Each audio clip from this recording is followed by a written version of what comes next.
দেখেই বুঝে গেছো আজকে বানাবো নরম তুলতুলে পুরে ভরা ভাপা পিঠে। খুবই সহজে দেখাবো এবং লাগবে 2 থেকে 3টি উপকরণ মাত্র।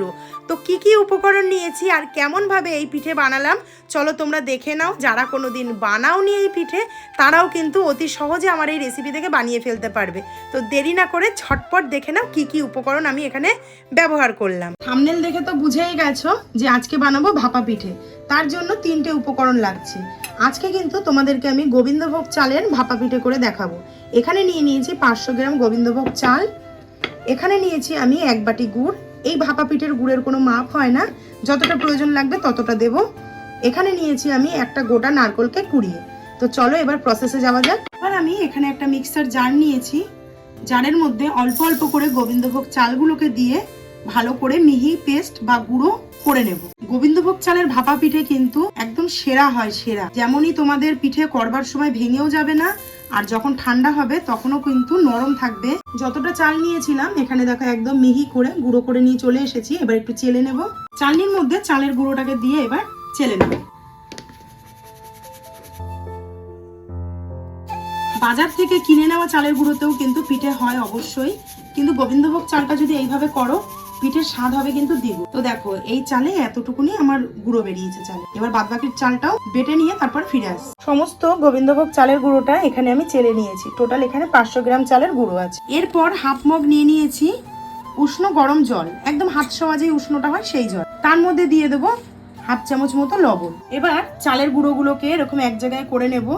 নিয়ে যে উষ্ণ গরম জলের মধ্যে লবণ দিয়ে মিশিয়ে রেখেছি সেটাকে দিয়ে চালের গুঁড়োটাকে ভিজিয়ে নেব। একদম কিন্তু কাদা কাদা করে ভেজাবো না। তোমরা দেখো আমি কিভাবে ভেজাচ্ছি। আর সবার প্রথমে উপরে কিন্তু অল্প অল্প করে জল দিতে হবে, একসাথে বেশি জল কিন্তু একদমই দিয়ে দেওয়া যাবে না। এরকম ঝুরঝুর ঝুরঝুর করে হাত সইয়ে সইয়ে উষ্ণ গরম জল দিয়ে সমস্ত চালের গুঁড়োটাকে ঝরঝরে করে মেখে নেব। এরকম করে হাতের সাহায্যে কিন্তু ভেঙে ভেঙে দিতে হবে, যাতে ডেলা না পেকে যায় সেটাকেও কিন্তু খুব পরিমাণে লক্ষ্য রাখতে হবে। খুব ভালো করে একদম চালের গুঁড়োগুলো এই যে এগুলো যেরকম একদম শুকনো আছে এরকম শুকনো কিন্তু একদমই রাখা যাবে না। আবারও অল্প পরিমাণে জল দেব।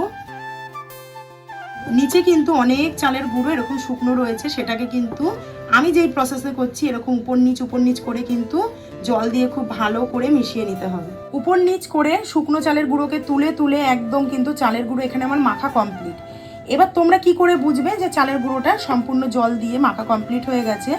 এই চালের গুঁড়োর থেকে এরকম একটু চালের গুঁড়ো নিয়ে হাতের সাহায্যে মুঠ করে দেখবে হাতের মাপের শেপ চলে আসছে, তখনই কিন্তু বুঝতে হবে যে চালের গুঁড়োটা এখানে সম্পূর্ণভাবে মাখা হয়ে গেছে।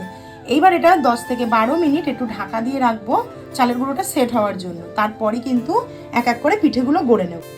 এবার জলের পরিমাণটা তোমাদেরকে বলে দিচ্ছি। আমি এখানে হাফ মগ জল নিয়েছিলাম, সেই হাফ মগ জলের হাফ জল আমার লেগেছে কিন্তু মাখতে। তো আমার এইটুকু লেগেছে 500 চালের গুঁড়োতে, তোমাদের কিন্তু কম বেশি লাগবে। শুধু হাতে মুঠ করে দেখে নেবে, তাহলেই কিন্তু জলের মাপটা পারফেক্ট হয়ে যাবে। তো রেস্টিং টাইমে রেখে এইবার ফিরে এলাম। এইবার এই চালের গুঁড়োটা আবারও চেলে নেব।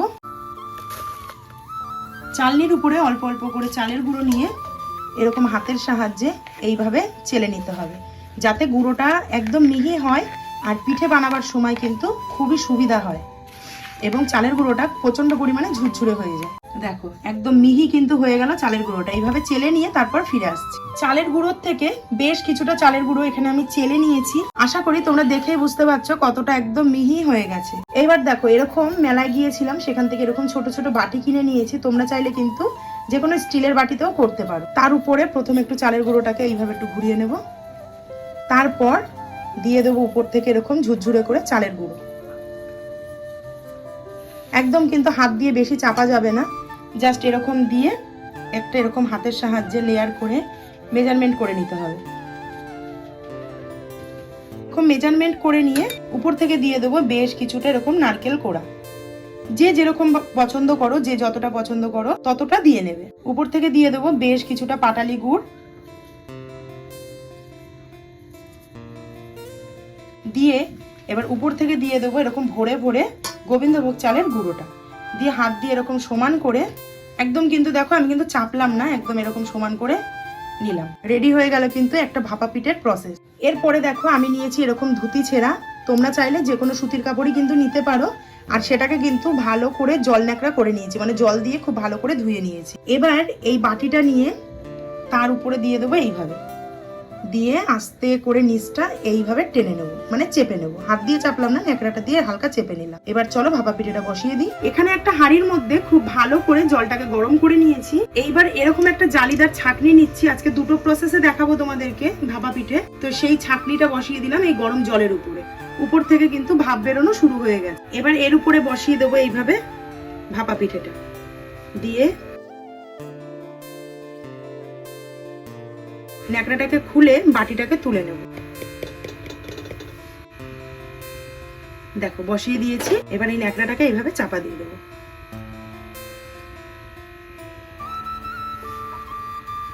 দিয়ে এরকম একটা বাটি চাপা দিয়ে দেবো যাতে ভাপটা বাইরে না বেরোয়। 2 মিনিট মতো হয়ে গেছে। এবার আমি ঢাকাটা তুলে একটু দেখে নেবো পিঠেটা কত সুন্দর হলো। গ্যাসের থেকে নামিয়ে নিয়ে এসেছি। এইবার তোমাদেরকে তুলে দেখাই। পিঠেটা কিন্তু এখানে হয়ে গেছে, সম্পূর্ণভাবে কমপ্লিট। 2 থেকে 2.5 মিনিট রাখলেই এক একটা পিঠে কিন্তু রেডি হয়ে যাবে। এই পিঠেটা তোমাদেরকে একটু তুলে দেখাচ্ছি। দেখো কত সুন্দরভাবে কাপড়টা উঠে আসছে। আর এই নরম নারকেলের পুর এবং গুড় ভরা গরম গরম ভাপা পিঠে কিন্তু রেডি হয়ে গেল। এত গরম আমি হাতে ধরতে পারছি না, ওই জন্য তাড়াতাড়ি রেখে দিলাম। তো এইভাবে সমস্ত ভাপা পিঠে তৈরি করে নিই, তারপর ফিরে আসছি। আশা করি তোমরা দেখতে পাচ্ছ কত সহজ এবং কতটা ফ্লাফি হয়েছে এই পিঠে।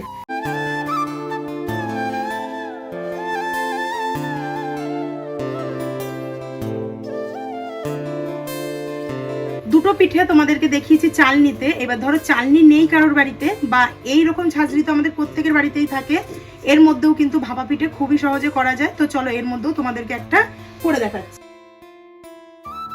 প্রসেসটা একই, জাস্ট বাসনটা আলাদা।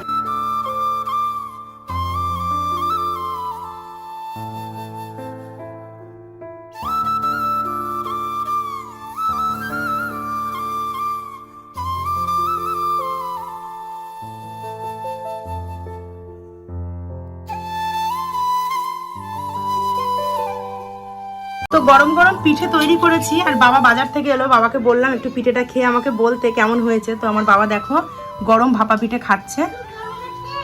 তোমরাই দেখো কতটা সফট। এ দেখো ভেঙে একদম বেরিয়ে গেল গুড় নারকেলের পুর সহ পিঠেটা।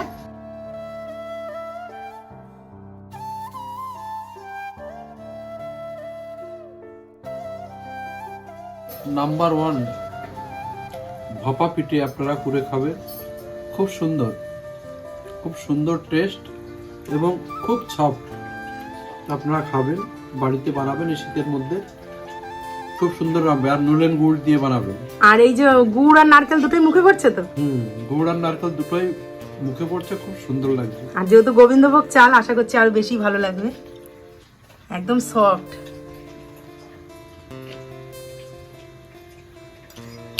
একদম। তাহলে রেডি হয়ে গেল এখানে গরম গরম ভাপা পিঠে। তোমাদের কেমন লাগলো অবশ্যই কিন্তু আমাকে কমেন্টে জানিও। আর আমার এই রেসিপি দেখে অবশ্যই একবার হলেও বাড়িতে বানিয়ে খেও। আশা করছি তোমাদের ভীষণই ভালো লাগবে। একটা পিঠে তোমাদেরকে একটু আমি ভেঙে দেখাচ্ছি যে পিঠেটা কতটা সফট এবং ভিতরে কতটা পুরে ভর্তি। তো এই নিয়ে নিলাম একটা পিঠে। দেখো একদম কিন্তু সফট, আর ভিতরে নারকেলের পুর এবং গুড়ে ভর্তি পুরো। অসাধারণ, একদম গরম গরম ধোয়া উঠছে। আজকের ভিডিওটা যদি ভালো লেগে থাকে অবশ্যই একটি করে লাইক কমেন্ট শেয়ার করে দিও। ফুল ভিডিওটা দেখার জন্য অসংখ্য ধন্যবাদ এবং অনেক অনেক ভালোবাসা। তো আজকের মতো ভিডিওটা এখানেই শেষ করছি। সবাই সুস্থ থেকো, ভালো থেকো। দেখা হচ্ছে খুব শীঘ্রই নতুন একটি ভিডিওর সাথে। অবশ্যই চ্যানেলটি সাবস্ক্রাইব করে নিও। আজকের মতো টাটা।